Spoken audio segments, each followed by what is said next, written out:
A palladium, a palladion, is an image or other object of great antiquity on which the safety of a city or nation is said to depend. The word is a generalization from the name of the original Trojan Palladium, a wooden statue of Pallas Athena that Odysseus and Diomedes stole from the citadel of Troy, and which was supposedly later taken to the future site of Rome by Aeneas, where it remained until perhaps transferred to Constantinople and lost sight of after the conversion of the empire to Christianity. In English, since around 1600, the word palladium has been used figuratively to mean anything believed to provide protection or safety, and in particular in Christian contexts a sacred relic or icon believed to have a protective role in military contexts for a whole city, people or nation. Such beliefs first become prominent in the Eastern Church in the period after the reign of the Byzantine Emperor Justinian I, and later spread to the Western Church. Palladia were processed around the walls of besieged cities and sometimes carried into battle. In this more offensive role they may also be referred to as vexilla.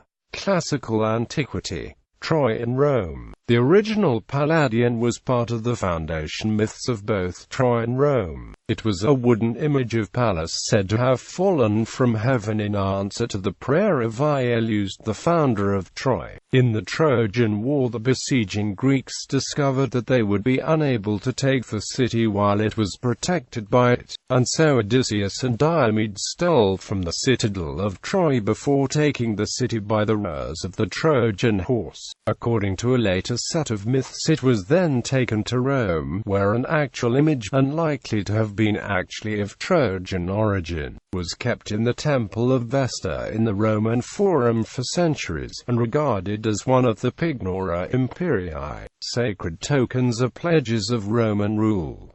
The Roman story is related in Virgil's Aeneid and other works. Athens. The goddess Athena was worshipped on the Acropolis of Athens under many names and cults, the most illustrious of which was of the Athena Polias of the city. The cult image of the Polias was a wooden effigy, often referred to as the zoanon-diapote, made of olive wood and housed in the east-facing wing of the Erechtheium temple in the classical era. Considered not a man-made artifact but of divine provenance, it was the holiest image of the goddess and was accorded the highest respect. It was placed under a bronze likeness of a palm tree and a gold lamp burned in front of it. The centerpiece of the grand feast of the Panathenea was the replacement of the statue's woolen veil with a newly woven one. It was also carried to the sea by the priestesses and ceremonially washed once a year in the feast called the Plintaria. Its presence was last mentioned by the church father Tertullian, who, in the late 2nd century AD, described it derisively as being nothing but a rough stake, a shapeless piece of wood.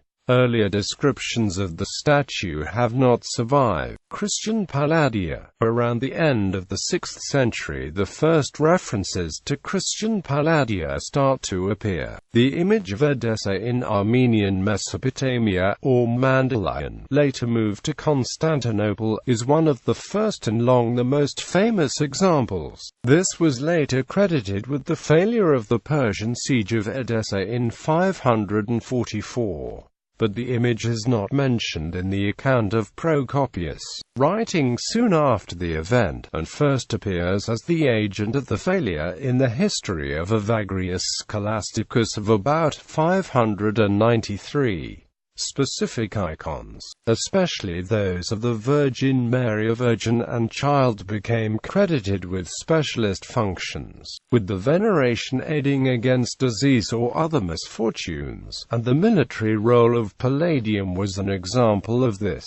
Beliefs attributing particular icons as palladia were found especially in the Eastern Church, and have remained particularly powerful in Russian Orthodoxy, where a number of icons icons protected different cities. In Celtic Christianity, palladia were more often relics, which in the Celtic tradition were typically possessions of a saint, such as books, bells, belts and croziers, all housed in reliquaries, and in Irish circumstances functioned as the battle standards of clans rather than protecting a city. They were sometimes carried into battle in the reliquaries, a cumduck, hanging by a chain around the neck of a member of the clan. In the Western Church, such beliefs have declined even in Catholic countries since the Reformation, and disappeared in Protestant beliefs. Various folk myths have instead arisen, but these are probably not regarded very seriously even by the general public. The Byzantine palladia, which first appear in the late 6th century, cannot be said to have had a very successful track record, as apart from Constantinople, most major cities in Egypt, Syria and later Anatolia fell to Muslim attacks.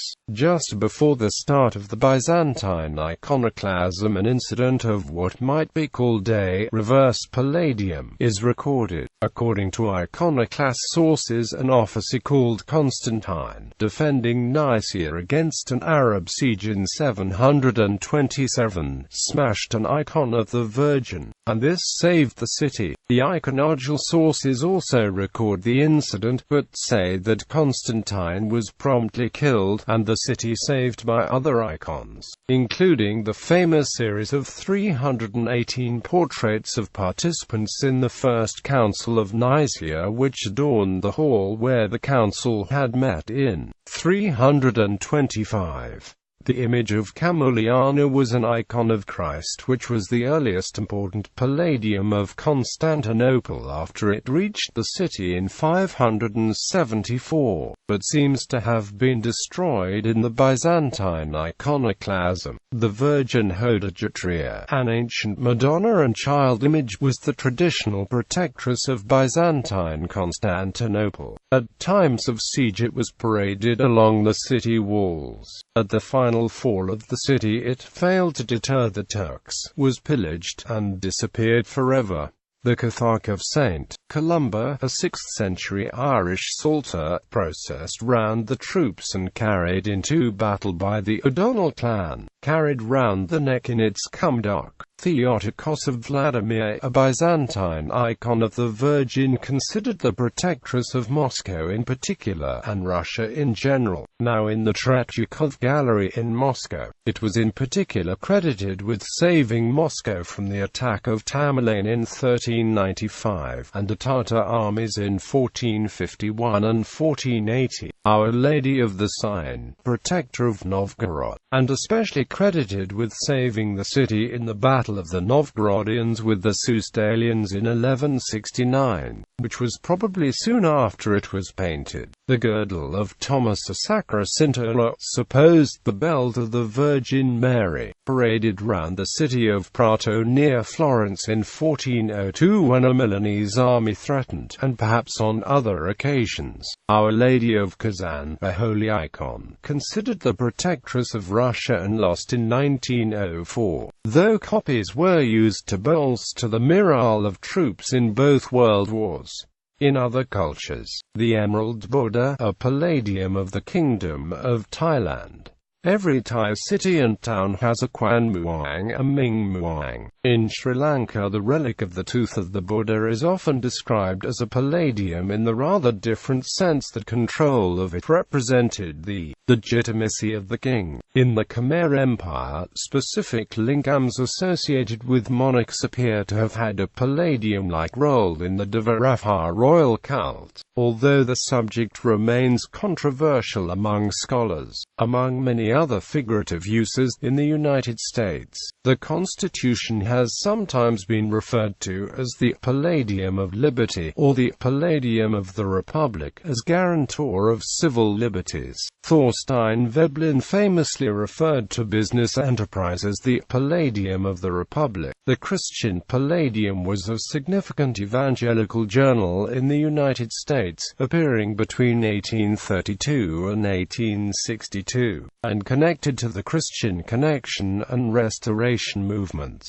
Palladia in modern folk myth include the ravens of the Tower of London, probably 19th century in origin, though dubious 17th century origins have been claimed. These are somewhat typical of folk myth in being one-sided in their effect, in that the removal is said to presage disaster, but the continued presence is not usually held to have significant benefit. The isolated population of Barbary macaques in Gibraltar, whose continued presence is said to ensure British control, are a similar case. The Luck of Eden Hall is an exceptionally fine and pristine example of 14th century luxury Islamic glass made in Syria or Egypt, and now in the Victoria and Albert Museum in London. It was in the possession of the Musgrave family of Eden Hall, Cumberland, from an unknown but early date, and is recorded in 1791 as having, by tradition, a reputation as a palladium for its owners. If this cup should break or fall, farewell the Luck of Eden Hall. The cup has a custom-made 15th century European leather case, and the name is first recorded in a Musgrave will of 1677. A number of other northern gentry families had a variety of objects called lucks, and Luck of Troy was an Old English term for the Trojan and Roman prototype. The first recorded use of luck in this sense is a reference to the Luck of Eden Hall. Some writers have suggested that the historic London stone was once regarded as London's palladium. Notably, a pseudonymous contributor to the journal Notes and Queries in 1862 quoted supposedly ancient proverb to the effect that, "So long as the stone of Brutus is safe, so long shall London flourish." This verse, if it were genuine, would link the stone to Brutus of Troy, legendary founder of London, as well as confirming its role as a palladium. However, the writer can be identified as the Richard Williams Morgan, an eccentric Welsh clergyman who in an earlier book had claimed that the legendary Brutus was a historical figure. London stone, he wrote, had been the plinth on which the original Trojan Palladium had stood, and was brought to Britain by Brutus and set up as the altar stone of the Temple of Diana in his new capital city of Trinovantum or New Troy. This story, and the verse about the stone of Brutus, can be found nowhere any earlier than in Morgan's writings. No one before Morgan had called London stone the stone of Brutus, and although the spurious verse is still frequently quoted, there is no evidence that London's safety has ever traditionally been linked to that of London stone.